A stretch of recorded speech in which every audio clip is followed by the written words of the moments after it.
What do you do when you have a post that goes viral? What? We're going to talk about that today because that happened to one of our clients today. It got 100 times the usual reach that we get for that client. So we're going to talk about what to do when your post goes viral. And also we're going to talk about why it's not always as important as you think it is to have the amount of people that you have on your lives when they are live. It's important that they are the right people. Hey there. I'm going to say hello to all the people who are on right now. Give them a little wave.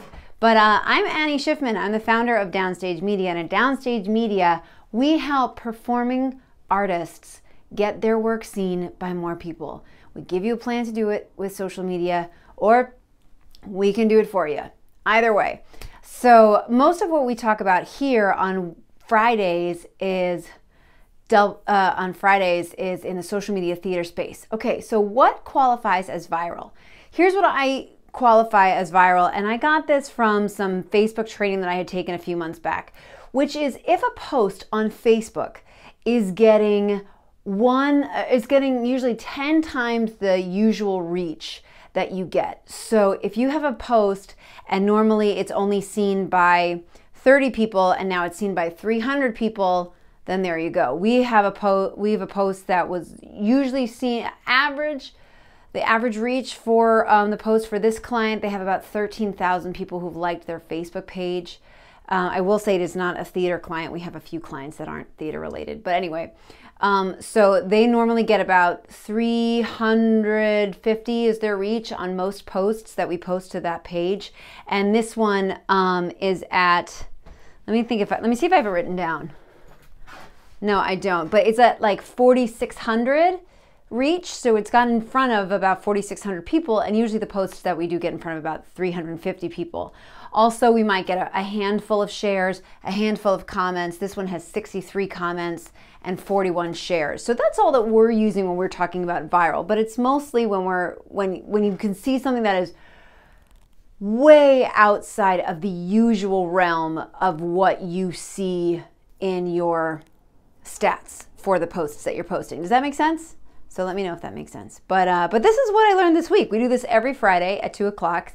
Short little show on Instagram Live here, and sometimes we have some guests on. Today we don't. Today it's just me, and I usually give you a bonus tip if we don't have a guest. So that's pretty fun, but it's important that you share what you learned. So this is a time where you can take a second, take a moment to think about what you have learned in the week. Maybe it's about getting your art in front of more people and marketing yourself.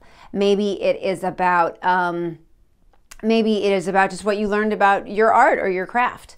So would love to hear from you. Where are you in the world? Are you an actor? Are you a producer? Are you a director? Are you a choreographer? Where are you in the world of the performing arts? And share that, leave that in a comment, and share what you've learned. Leave what you've learned this week in a comment, or if you have not figured that out yet, by the time the show is over, then absolutely create your own post on Instagram, use the hashtag WLTW, and then we can all learn from one another. So let's talk about that viral post. So that viral post, let me first tell you about what kind of a post it was, why we created that kind of post, and why we create posts like that. So it was one of those kinds of posts, and these work very well on Facebook in particular, but it's what we like to call a game.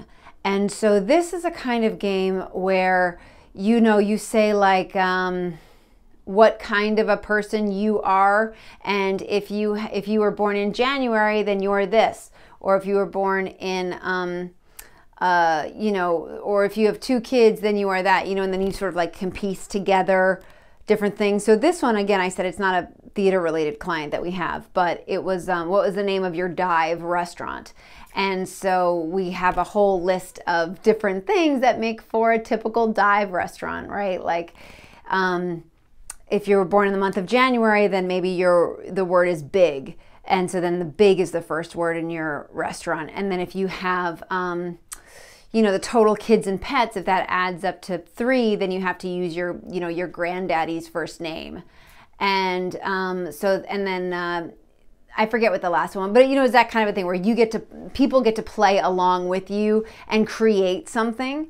And the whole reason that we want to do games like that is to stop the scroll, right? So, Facebook will put your posts in front of your audience more often when your audience is interacting with your posts, right? So most people know that means likes, comments, and shares, but what they may not realize is if the scroll stops. So if somebody is scrolling along on their phone and then they stop and they look at your post, well, that means that, oh, okay, well, clearly this person is doing something, this brand, this company, you are making posts that are very cool and your audience likes them. So we're going to put more of those posts from that brand in front of that person, right?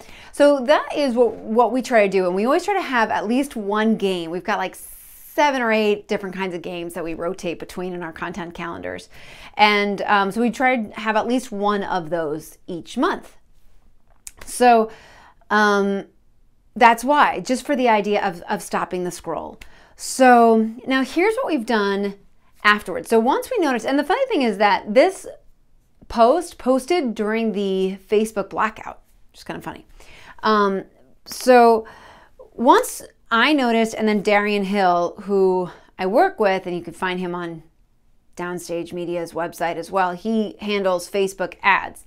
And so he and I both noticed that, oh, wow, this is getting some traction. So he put some ad money behind it so that way it would get in front of even more people. So the organic audience had kind of vetted, yeah, this is a good post.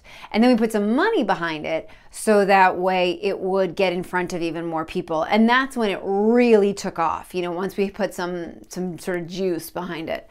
So then what do we do, right? So we did place an ad to get it in front of more people. But then now it's a few days later. I'm not sure exactly how long the ad is running for or if it is still running, but now we've got some great stats. We know that this is something that this audience loves for this brand. So we have pinned it to the top of that Facebook page, because this way, when someone comes onto that Facebook page, we want them to start engaging with the brand right away. And this is a post that we know gets a lot of engagement. So boom, pin it right to the page. So when you have a post that goes viral, pin it to the top of your page. It's a great thing to do.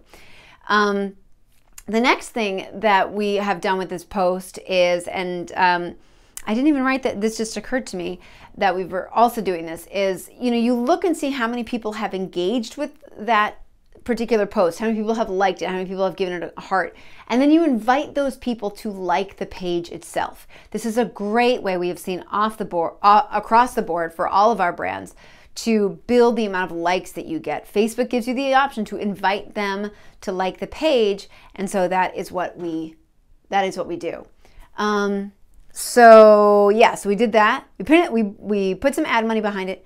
Pinned it to the top of the page. We boosted it. Oh, also, we've saved it. So we have a spreadsheet for each brand of what are sort of the hits, right? So, my dad was in radio for a long time, and he likes to say, play the hits, play the hits. So you don't have to keep creating new content all the time. We keep a spot in the content calendar, 1, for games, and 2, for posts that we know have done well.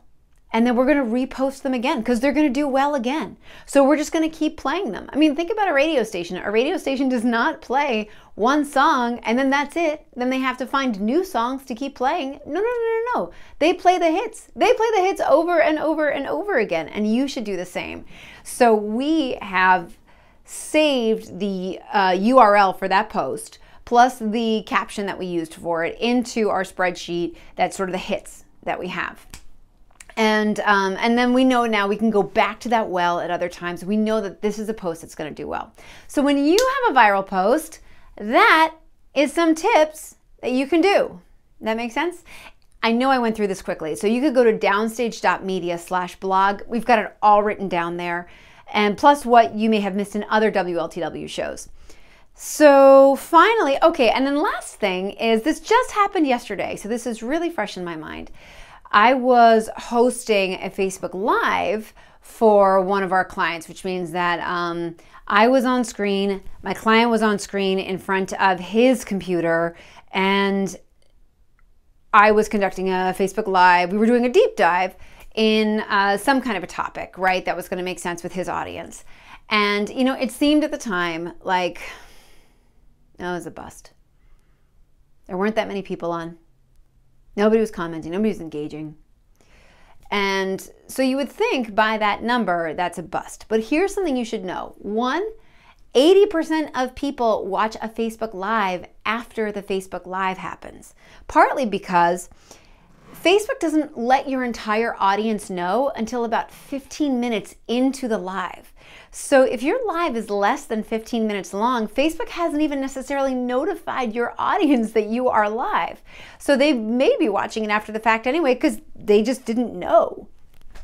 So those are a couple of things to know. And so then you would think like, oh, okay, yeah, so this was a huge failure. But we know that not a lot of people are going to watch it live. So we like to make sure that it's got a really good title, a really good description. We love to play with a framework from StoryBrand. If you have not read Building a Story Brand by Donald Miller, it's a great help for when you're creating Facebook posts and things like that. And so we have really good titles, really good descriptions, so that way afterwards people can watch it. But listen, here's the funny thing. So there's only a handful of people on. Like I'm talking about a handful, like 2. Not even a handful. 2 is not even my full hand. Anyway, what happened after that Facebook Live ended? 3 minutes later, somebody who watched the Facebook Live called up the client and said, hey, can I get a meeting with you? Boom! What? So you may think to yourself, these aren't doing well, this is so stupid, this is so pointless. But once you get the right person to watch, then that makes all the difference. So if you have something that's part of your strategy and Facebook Live is part of that client's strategy, keep at it, keep going. Because the amount of people that you have on may not be as important as attracting the right people through titles and descriptions to actually check out what you're doing and then calling you up later on. Does that make sense? All right, so what did you learn this week? Let me know. Leave a comment below. I'm going to post this up in the next couple of days. So I'm going to be watching that hashtag WLTW to see if you have learned anything.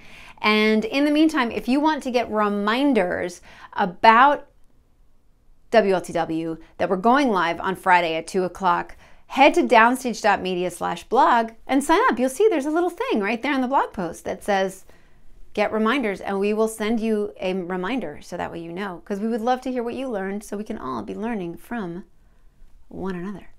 So thank you so much. I hope you have an awesome week and you learned so much this week and next week. And I will see you next week for WLTW Friday, 2 o'clock Eastern Time.